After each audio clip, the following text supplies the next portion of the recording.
한일 갈등 타파연대 3월 29일 성명서 낭독이 있습니다.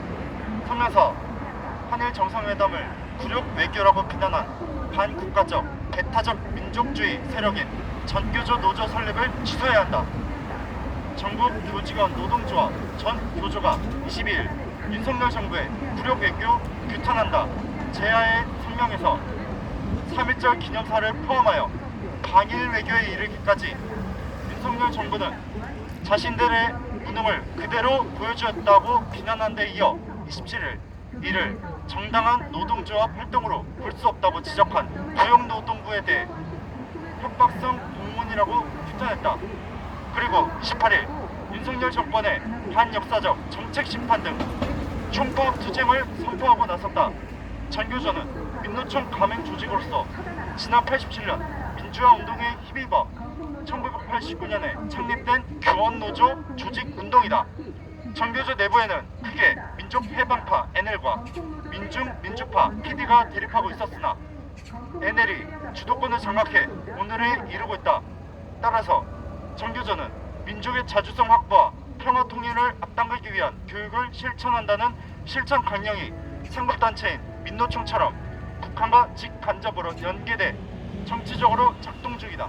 관련하여 전교조의 12일자 성명에 대해 팩트체크를 해보기로 하자. 첫째, 전교조는 가해 당사자 일본이 사실을 인정하지도 않는데 파일을 운운하였다고 했지만 이는 사실과 다르다. 징용 및 위안부 문제에 대해 한일 양국은 청구권 협정과 아시아 여성기금 및 한일 위안부 합의로 종결했다. 강제 동원에 대해 박정희 정부와 노무현 정부는 청구권 자업법을 기반으로 인명 8만 6천여 명, 재산 7만 4천여 명에게 보상했으며 50여 차례 일본에 거듭된 사과가 있었다. 둘째, 전교조는 일본이 제국주의 부활을 시도해왔다면서 한반도의 화해와 통일은 그들의 국익과 상반되는 일이며 그러나 현 정부는 대북 정대 정책으로 일관하고 있다고 비난하지만 이는 현 국제정세를 크게 오판한 것이다. 일본은 정범국으로서 똑똑한 대가를 치른 후 유엔 회원국으로 그리고 자유세계의 일원으로 미일동맹 아래 GDP 세계 3위로 성장했고 한국 또한 세계 10위로 급부상했다.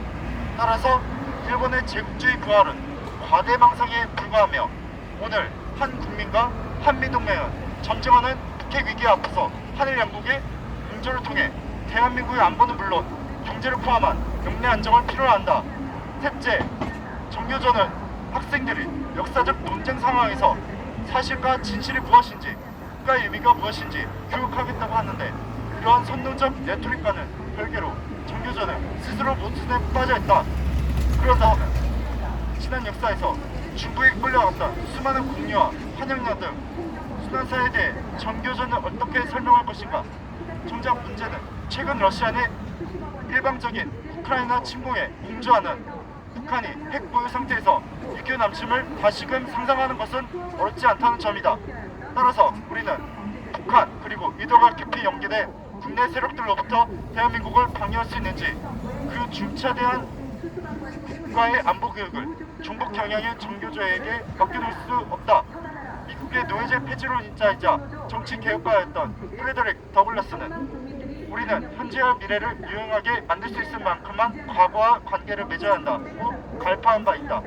그럼에도 끊임없이 일제와 과거사를 왜곡 침소봉대하는 전교조가 최근 간첩 사건에 휘말린 민노총의 불극대 역할을 맡아 학생들에게 민족의 자주성 운운하며 사실상 종북 주사파를 교육 양성하는 것은 위험천만한 일이 아닐 수 없다.